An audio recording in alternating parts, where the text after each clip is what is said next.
हजरत उमर फारूक रदियल्लाहु अन्हु ने दुनिया को ऐसे सिस्टम दिए जो आज तक पूरी दुनिया में राइज हैं। सने हिजरी का इजरा किया, जेल का तसव्वुर दिया, मौजिनों की तनख्वाहें मुकर्रर की, मस्जिदों में रोशनी का बंदोबस्त कराया, पुलिस का महकमा बनवाया, एक मुकम्मल अदालती निजाम की बुनियाद रखी, आबपाशी का निजाम कायम किया, फौजी छावनियां बनवाई और फौज का बाकायदा महकमा कायम किया। आपने दुनिया में पहली बार दूध पीते बच्चों, माजूरों, बेवाओं और बेआसराओं के वज़ाइफ मुकर्रर किए।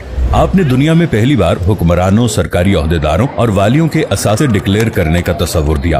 आपने बेइंसाफी करने वाले जजों को सजा देने का सिलसिला भी शुरू किया। आपने दुनिया में पहली बार हुक्मरान क्लास की अकाउंटेबिलिटी शुरू की।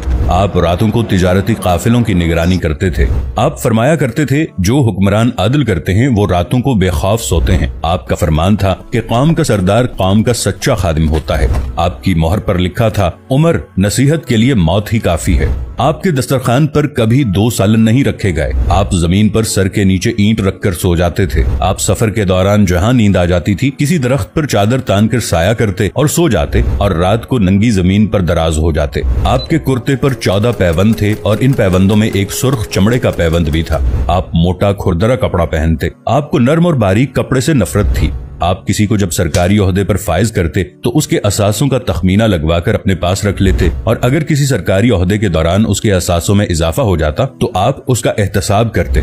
आप जब किसी को गवर्नर बनाते तो उसे नसीहत फरमाते, कभी तुर्की घोड़े पर न बैठना, बारीक कपड़े न पहनना, छना हुआ आटा न खाना, दरबान न रखना और किसी फरियादी पर दरवाजा बंद न करना। आप फरमाते थे, जालिम को मुआफ कर देना मजलूमों पर जुल्म है। आपका ये फिक्रा आज इंसानी हुकूक के चार्टर की हैसियत रखता है कि माएं बच्चों को आजाद पैदा करती हैं, हमने उन्हें कब से गुलाम बना लिया। फरमाया, मैं अक्सर सोचता हूँ और हैरान होता हूँ, उमर बदल कैसे गया।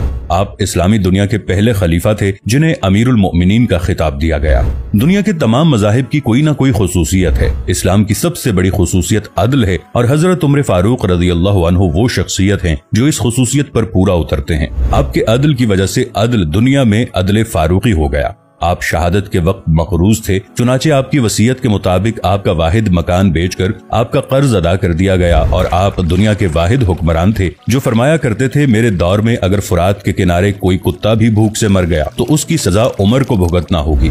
आपके अदल की ये हालत थी। आपका इंतकाल हुआ तो आपकी सल्तनत के दूर दराज इलाके का एक चरवाहा भागता हुआ आया और चीख कर बोला, लोगों, हजरत उमर फारूक रदियल्लाहु अन्हु का इंतकाल हो गया। लोगों ने हैरत से पूछा, तुम मदीने से हजारों मील दूर जंगल में हो, तुम्हें इस सानहे की इत्तला किसने दी। चरवाहा बोला, जब तक हजरत उमर फारूक रदियल्लाहु अन्हु जिंदा थे मेरी भेड़ें जंगल में बेखौफ फिरती थीं और कोई दरिंदा उनकी तरफ आंख उठाकर नहीं देखता था, लेकिन आज पहली बार एक भेड़िया मेरी भेड़ का बच्चा उठाकर ले गया। मैंने भेड़िया की जुर्रत से जान लिया कि आज दुनिया में हजरत उमर फारूक रदियल्लाहु अन्हु मौजूद नहीं है। हजरत उमर फारूक रदियल्लाहु अन्हु ने अपने दौर में जिस जिस खित्ते में इस्लाम का झंडा भिजवाया वहाँ से आज भी अल्लाहु अकबर की सदाएं आती हैं। वहाँ आज भी लोग अल्लाह के सामने सजदा करते हैं।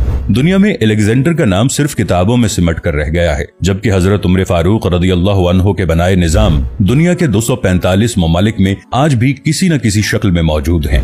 आज भी जब किसी डाक खाने से कोई खत निकलता है, पुलिस का कोई सिपाही वर्दी पहनता है, कोई फौजी जवान 6 माह बाद छुट्टी पर जाता है या फिर हुकूमत किसी बच्चे, माजूर, बेवा या बेआसरा शख्स को वजीफा देती है तो वो मुआशरा, वो सोसाइटी बेइख्तियार हजरत उमर फारूक रदियल्लाहु अन्हु को अजीम तस्लीम करती है। वो उन्हें तारीख का सबसे बड़ा सिकंदर मान लेती है, मां सिवाय उन मुसलमानों के जो आज एहसास कमतरी के शदीद एहसास में कलिमा तक पढ़ने से पहले दाएं बाएं देखते हैं। लाहौर के मुसलमानों ने एक बार अंग्रेज सरकार को धमकी दी थी कि अगर हम घरों से निकल पड़े तो तुम्हें चंगेज खान याद आ जाएगा। इस पर जवाहरलाल नेहरू ने मुस्कुराकर कहा था, अफसोस आज चंगेज खान की धमकी देने वाले मुसलमान ये भूल गए उनकी तारीख में एक उमर फारूक भी था, जिनके बारे में मुस्तशरिकीन भी एतराफ करते हैं कि इस्लाम में अगर एक उमर और होता तो आज दुनिया में सिर्फ इस्लाम ही दीन होता।